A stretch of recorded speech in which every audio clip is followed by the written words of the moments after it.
صلى عليك الرحمن. وہ بچے جو ہمارے چھوٹے بچے ہیں اور ابھی وہ بچے جو انشاءاللہ جن کو یہ جنم دیں گے، جو ہمارے پوٹینشل پیرنٹس ہیں، وہ بچیاں جو میٹرک ایف اے میں پڑھتی ہیں، ایف ایس سی میں پڑھتی ہیں، جو بچے، ان سب کو یہ بات بتانے کی ضرورت ہے کہ خدا کے لیے جو غلطی ہم نے کی ہے تم نے وہ غلطی نہیں کرنی. اپنے ویلیو سسٹم کو ٹھیک کرنا ہے. میں نے سر ایک سٹڈی کی، ابھی وہ جاری ہے، تقریباً 1800 بچوں سے میں نے پوچھا تم کس جیسا بننا چاہتے ہو، اور یہ 8 سال سے کم عمر کے بچے کے. آپ یقین کریں بچوں نے جو کہا وہ یہ کہا میں میسی کی طرح بننا چاہتا ہوں جو فٹ بالر ہے. کسی نے کہا میں عاطف اسلم کی طرح بننا چاہتا ہوں. کسی نے انڈیا کے اداروں کا نام لیا. کسی نے نہیں کہا میں ابو بکر کی طرح بننا چاہتا ہوں. کسی نے نہیں کہا میں حضرت علی کی طرح بننا چاہتا ہوں. کسی نے نہیں کہا میں قائد اعظم کی طرح بننا چاہتا ہوں. کسی نے نہیں کہا میں عبدالستار ریدی کی طرح بننا چاہتا ہوں. ایک بچی نے صرف کہا کہ میں حضرت فاطمہ کی طرح. میں نے اپنے یوٹیوب چینل پہ اس بچی کا انٹرویو لایا. چھوٹی سی بچی نے کہا میں پارک میں پھر رہی تھی، میں نے کہا بیٹا تم کیا بننا چاہتی ہو؟ کہتی میں حضرت فاطمہ کی طرح بننا چاہتی ہوں. تو میرے دوستو، ہم نے اپنے بچوں کے رول ماڈل ہی غلط کر دیے.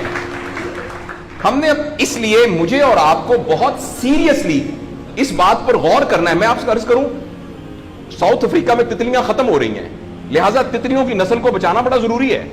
اچھا، پانڈا ختم ہو رہا ہے، پانڈا کو بچانا بہت ضروری ہے. انسان پانڈا اور تتلیاں نہیں ہیں، انسان ختم نہیں ہو رہا ہے. انسان کا بچانا کوئی اتنا ضروری نہیں ہے، وہ پانڈا نہیں ہے. اس لیے اگر ہم اپنے بچوں کو یہ رول ماڈل نہیں دے سکتے تو مہربانی کر کے بچے نہ پیدا کریں. لیکن اگر ہم نے اپنی اولاد پیدا کرنی ہے تو وہ اولاد وہ پیدا کرنی پڑے گی اور اس کی وہ تربیت کرنی پڑے گی جن کا رول ماڈل وہ ہو جو حضرت عمر تھے، جو حضرت ابو بکر تھے، جو حضرت علی تھے، جو فاطمہ تھی، جو زینب تھی، جو خدیجہ تھی رضوان رضی اللہ عنہا. یہ ہمارے رول ماڈل ہمیں پیدا کرنے پڑیں گے، اور یہ تب ہوگا جب ہمارے اندر سے یہ دو چیزیں ختم ہوگی. نمبر ایک، ہم پیسے کی بنیاد پر اپنے آپ کو بڑھانا سمجھیں، اور دوسرا یہ کہ ہم فرد کو فرد کے لیے تیار نہ کریں، فرد کو معاشرے کے لیے تیار کریں. میرا بیٹا تو 1100 میں سے 1100 نمبر لے کے ڈاکٹر بن کے ایک جگہ پر اسسٹنٹ پروفیسر لگا ہوا ہے، معاشرے کو کیا فائدہ ہوا ہے؟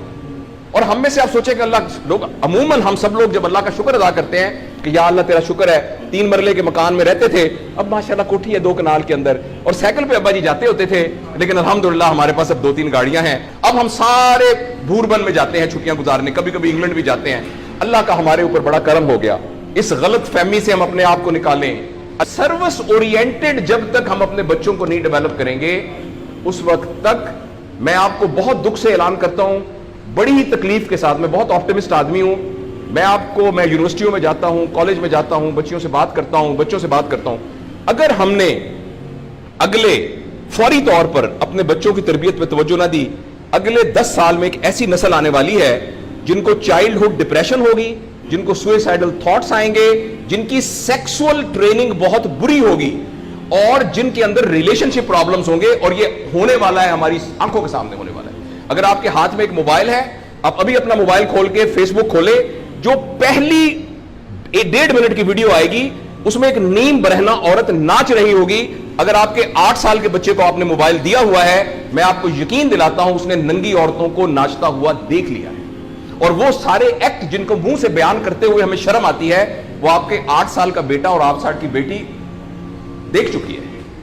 اس سارے میں ایز اے پیرنٹ ہماری بہت رسپانسبلٹی ہے کہ ہم اس میں انٹروین کریں اور ان کو فزیکل ٹائم دیں، اور ٹائم دے کے ہم یہ 2 چیزوں پر مینلی کام کریں.